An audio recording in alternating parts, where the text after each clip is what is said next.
Cukup mendebarkan H-1 menjelang Jackson Hole Symposium.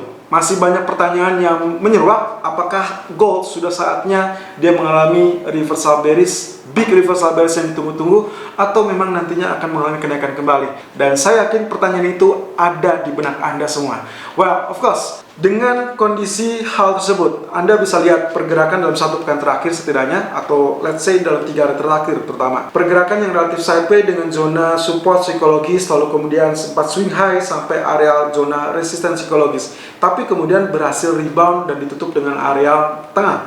Nah, ini yang mengakibatkan kemungkinan potensi sideways-nya masih cukup melelahkan. Karena kemungkinan potensi ini masih akan terjadi sampai hari ini, dan kita baru akan melihat outlooknya ataupun penentunya adalah esok hari. Kalau Anda simak dengan beberapa konsep ataupun skenario pergerakan yang saya baca, juga itu adalah kemungkinan yang akan terjadi dan bisa saja penentunya adalah esok hari. Well, descending triangle, symmetrical triangle, atau mungkin saja double bottom di dalam Elliott Wave Principle tentunya bisa menjadi penentu pergerakan esok hari.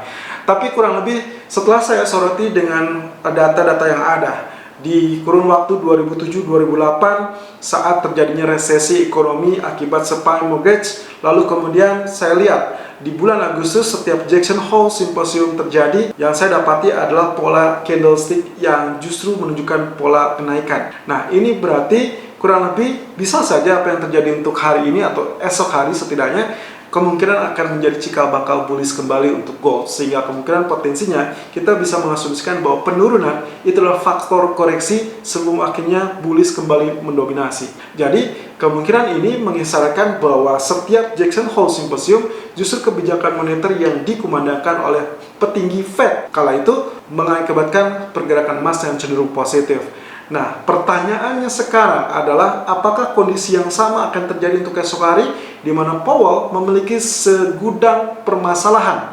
Permasalahan pertama, dia sedang berada dalam zona tekanan, di mana sang presiden menyoroti tentang pelemahan dolar yang terlampau lemah. Padahal sebelumnya Trump menginginkan dolar melemah dibandingkan dengan mata uang negara-negara lain, yang dalam hal ini adalah menjadi kompetitornya. Tapi yang kedua adalah kemungkinan potensinya Powell juga dipusingkan dengan kondisi suku bunga yang sudah terlampau extremely rendah di area 0%, sehingga tidak memiliki pilihan ataupun zona peluru lain selain melakukan negative rates yang sampai saat ini tidak ingin dilakukan oleh Fed, dalam hal ini Powell ataupun petinggi Fed lainnya. Mereka menyoroti dengan kondisi negative rate yang tidak efektif dari beberapa bank sentral yang sudah melakukan, dan juga kemungkinan ketiga adalah tentang paket stimulus yang justru kembali tertahan ataupun tertunda oleh parlemen, di mana dalam 2 bulan ke depan justru akan lebih krusial lagi karena mereka akan menghadapi masa Pilpres, dan tentunya ini faktor tekanan yang lebih dalam untuk Fed untuk segera bertindak. Kalau saja paket bantuan stimulus ekonomi tidak ada lanjutannya, maka pengamat ekonomi mengkhawatirkan pemulihan ekonomi yang sudah tersusun akan kembali sia-sia, dan bahkan kita akan melihat potensi penurunan di pasar ekuitas, terutama risk aset seperti indeks saham, dan tentunya ini akan lebih krusial lagi kepada outlook ekonomi ke depannya. Meskipun harapan yang bisa sangat dinantikan adalah tentang perkembangan vaksin, tapi lagi-lagi baik itu ahli kesehatan ataupun ahli ekonomi menilai bahwa vaksin masih membutuhkan banyak waktu. So, apakah Powell esok akan tampil dengan kejutan atau justru kembali mengecewakan? Tapi untuk hari ini kurang lebih technical mengatakan bahwa potensi penurunan masih akan ada dengan zona-zona extremely support yang mungkin saja akan menjadi area retest kembali. Tapi kita akan melihat apakah ini masih layak untuk dilakukan buy atau tidak. Technical View 26 Agustus 2020. Irfan untuk Agrodana. Technical View Gold 26 Agustus 2020 per jam 12:00 waktu Indonesia bagian Barat. Area high 1931.30, low 1922.50, dan running price 1923.60. Fail apa tidak? Dari skenario yang sempat kita uraikan kemarin, actually sama sekali tidak, karena kurang lebih dari sejak siang hari sampai kurang lebih di sesi Eropa, sebetulnya harga sempat bergeming di kisaran 1928 sampai 1935. Bahkan sempat menyentuh areal tertinggi 1937 terlebih dahulu sebelum akhirnya tergelincir di pertengahan malam atau di sesi Amerika. Saat sesi Amerika, rilis data yang cukup baik lalu kemudian menekan, dan Anda bisa lihat di sini pergerakan sampai kurang lebih di 1914. Tapi kemudian dia rebound dan ditutup berhasil dengan areal penutupan kurang lebih berada di kisaran 1927.80. So, exactly dengan apa yang sempat kita uraikan kemarin bahwa posisinya adalah pergerakan akan cenderung sideways. Jadi dalam zona support ataupun resisten yang masih relatif sama. So, untuk hari ini lagi-lagi area 1920-1910 itu menjadi area yang cukup krusial, persis dengan apa yang sempat kita tandai di sini remarks-nya. Nah, kalau Anda simak dengan apa yang sempat saya share di pagi hari tadi, kurang lebih outlook-nya ada 3 potential movement, ada 3 potensi pergerakan yang mungkin akan terjadi at least dalam 1 atau 2 hari ke depan. Ya, ini mengingat dengan H-1 menjelang Jackson Hole Symposium.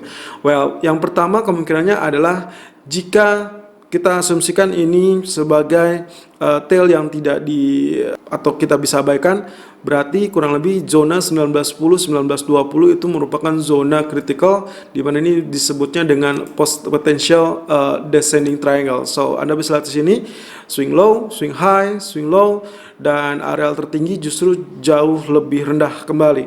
Sementara areal terendah atau areal support relatif cenderung sama, sehingga kemungkinan potensinya bisa saja kita asumsikan descending triangle. Lalu kemungkinan potensial kedua adalah adanya kemungkinan potensial double bottom. Ini dengan asumsi bahwa areal tail di 1862 kemarin itu kita abaikan, lalu kemudian ini adalah bottom pertama dan ini dalam zona bottom kedua. Memang cukup krusial dan cukup lama, mengingat mereka masih cukup menantikan Jackson Hole Symposium esok hari. So, prepare. Kalau misalkan ini double bottom, berarti kita akan penentunya adalah areal neckline ini. Areal neckline-nya akan berada di areal 2000, kurang lebih seperti demikian. Dan itu berarti butuh waktu ataupun butuh proses yang bertahap. Sementara areal tengah di 1955 ataupun 1957 akan menjadi kendala juga yang relatif sama dalam beberapa hari ke depan. Nah, kemudian kemungkinan ketiga adalah potensial dengan symmetrical triangle. Kalau itu symmetrical triangle, saya asumsikan bahwa tail di 1862 kemarin kita masukkan sebagai zona perhitungan. Jadi kurang lebih kalau misalkan ini terjadi, swing high dengan relatif sama, lalu kemudian mengerucut, nantinya dia akan triggernya adalah esok hari, tetap dalam esok hari dengan pernyataan Powell di Jackson Hole Symposium. So, apakah mungkin dia akan mengalami penurunan terlebih dulu? Ya, ini masih bisa terjadi. Zonanya kurang lebih dengan areal trend line dari trend channel tersebut berada di kisaran 1906 ataupun 1909. So, 1914 saya rasa masih bisa untuk muncul. Itu adalah areal ideal kalau misalkan Anda mengincar untuk prepare buy medium term in case ternyata Powell besok menyatakan atau menyampaikan hal yang cukup positif untuk market. Tapi kurang lebih kalau misalkan seperti ini, saya lebih menyarankan untuk Anda baru action saat Powell sudah menjelaskan ataupun memberikan kejelasan. So, untuk hari ini sideways masih bisa Anda manfaatkan dengan zona-zona support ataupun resisten yang relatif sama dalam 1 ataupun 2 pekan terakhir. Nah, tapi dengan catatan candlestick lagi-lagi setelah kemarin dengan inverted hammer, kali ini dragonfly doji. Ya, ini bisa saja terjadi mirip dengan apa yang terjadi dengan di tanggal 27 Mei. Bentuknya hampir mirip ya, meskipun real bodinya relatif lebih tebal yang ini, tapi Anda bisa lihat setelah penurunan lalu kemudian dia terjadi dragonfly doji dan next candle-nya berikutnya dia mengalami kenaikan. So, harap berhati-hati, bisa saja ini yang terjadi untuk hari ini adalah bullish candle.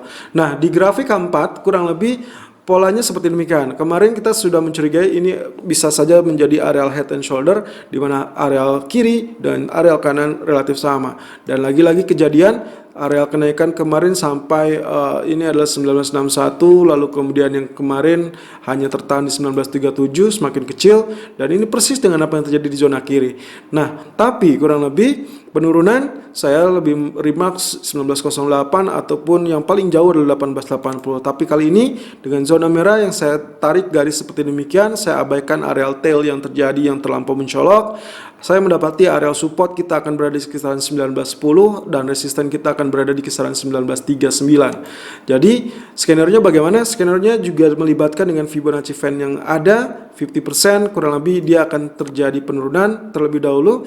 Kurang lebih saya prediksikan mungkin 1910 ataupun 1913 akan terjadi, lalu kemudian nantinya dia akan rebound terlebih dahulu dan dia akan stuck di dalam zona tersebut. Nah, di grafik H1 sendiri nampaknya pola diamond pattern yang kemarin sempat kita refleksikan tertahan di zona 1937, itu persis area resisten. Jadi saya hapus dan itu fail. Sekarang kita menatap yang baru adalah kemungkinan potensinya mirip dengan apa yang terjadi di grafik 4. Zonanya kemungkinan lekukan yang akan sangat baik kalau misalkan ini terjadi adalah 1915. Jadi untuk hari ini kalau misalkan dia penurunan terlebih dahulu itu sangat bagus, lalu kemudian saya mengincar area buy di bawah karena kemungkinannya potensinya market outlooknya masih berharap bahwa Powell kali ini masih bisa melakukan kejutan dan memberikan dampak positif, terutama nanti malam data durable goods order dari AS yang cenderung relatif melemah.